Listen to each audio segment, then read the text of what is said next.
मैंने आपसे दीक्षा नहीं ली है, पर मैं आपसे संन्यास लेना चाहती हूँ। क्या ऐसी कृपा हो सकती है? स्वामी जी हैं किच्छा से। देखो, मैं बताना चाहूँगा आपसे,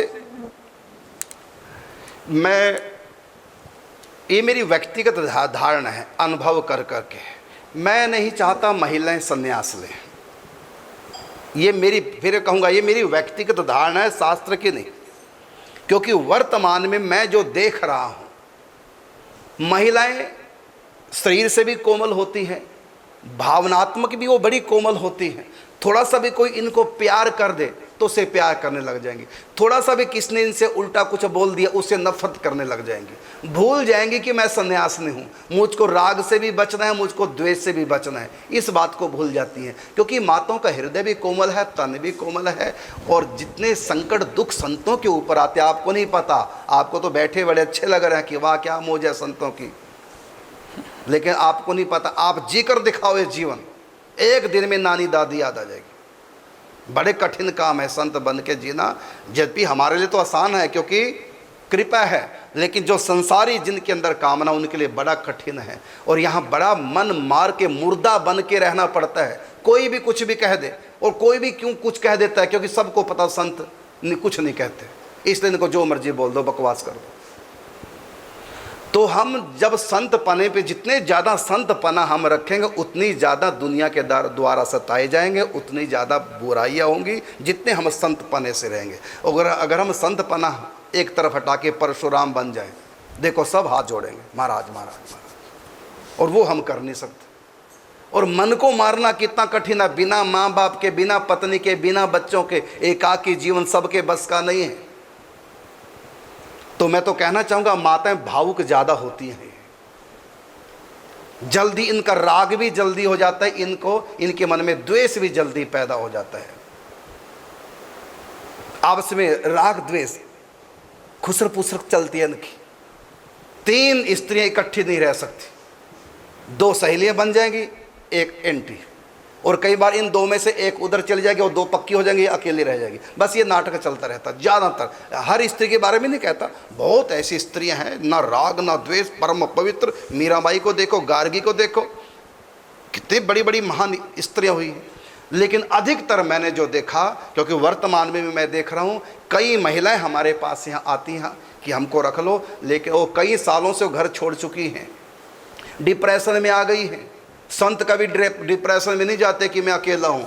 हम तो बड़े खुश रहते हैं, जितने अकेले उतनी मेले, उतनी आनंद है। लेकिन महिलाएं अकेला नहीं रह पाती, उनको कोई ना कोई सहारा चाहिए होता है।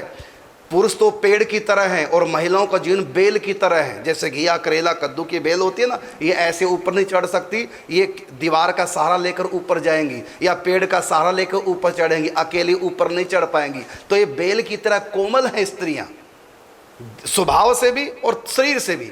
ये बेल की तरह कोमल, और पुरुष सीधे खड़े हो जाते हैं, पेड़ की तरह होते हैं। उसको किसी दूसरे सहारे की जरूरत नहीं। मैं अकेला घर छोड़ के भागा, और देखो आज तक आप लोगों के बीच में रह रहा हूँ। और महिला अकेले नहीं रह सकती, वो किसी न किसी के अधीन रहेंगे। इसलिए हमारे यहाँ शास्त्रों में कहा है, मनुस्मृति में कहा है कि स्त्री कभी अकेली ना रहे। बचपन में माँ बाप के अधीन, जवानी में पति के अधीन, और बुढ़ापे में बच्चों के अधीन। हमारे बड़े जो कहे गए, कुछ सोच के कहे गए हैं, क्योंकि स्त्री का स्वभाव बड़ा कोमल। अब ये स्त्री जिसके पास रहेगी, क्योंकि अकेली तो रह नहीं पाएगी, अब ये स्त्री जिसके पास रहेगी, या तो वहाँ द्वेष करेगी या वहाँ पर प्यार करेगी, और दोनों ही भजन में विघ्नकारी है। स्त्री का स्वभाव सहज ही होता है, राग द्वेष वाला। हाँ, फिर मैं कहना चाहूँगा, हर स्त्री का नहीं। मैं जानता हूँ अच्छी अच्छी स्त्रियाँ, महिलाएं, भगवत प्राप्ति महापुरुष आज भी वर्तमान में मैं देख रहा हूँ।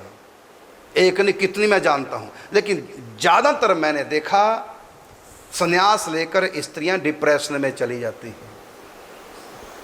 ये मैं कह रहा हूँ अपने अनुभव की बात। इसलिए स्त्रियां भावुक होने से तन की भी और हृदय की भी, हो सके अपने घर परिवार में रहें। हाँ, विवाह मत कराएं। यदि आपको सन्यासियों की ज़िंदगी जीनी है, घर में रहें, विवाह न करें, दिन रात नाम जप करें, चिंतन करें, भक्ति करें, घर में भगवत प्राप्ति। जब शादी नहीं तुम कराओगे तो फिर कोई मतलब नहीं, दोनों माया से रहा, बस मौन हो करके वहाँ न राग द्वेष में पड़ जाना, मायके में ना भाभी को दुश्मन मानना, ना उनको अपना सहेली मानना, कुछ नहीं, कोई मतलब नहीं। घर से मतलब रखो, रोटी खाना या सेवा का मौका मिल गया सेवा करो, बाकी मौन रहो, घर में रह के सन्यासियों की ज़िंदगी जियो। हाँ, यदि तुम फौलादी हो, क्योंकि हर स्त्री कोमल नहीं होती, कहीं बिल्कुल होती है मजबूत, यदि आप बहुत मजबूत हैं हृदय से, कहीं भी आपका राग द्वेष नहीं, कोई कितना भी आपसे प्यार करे आपका उससे प्यार नहीं, और कोई कितना भी आपसे नफरत करे तब भी आपकी उससे नफरत नहीं, यदि इस प्रकार का हृदय आपका मजबूत है तो आपका स्वागत है। नहीं तो वहीं घर में रह के अपना भगवान की भक्ति करो। ये आपके प्रश्न का उत्तर है।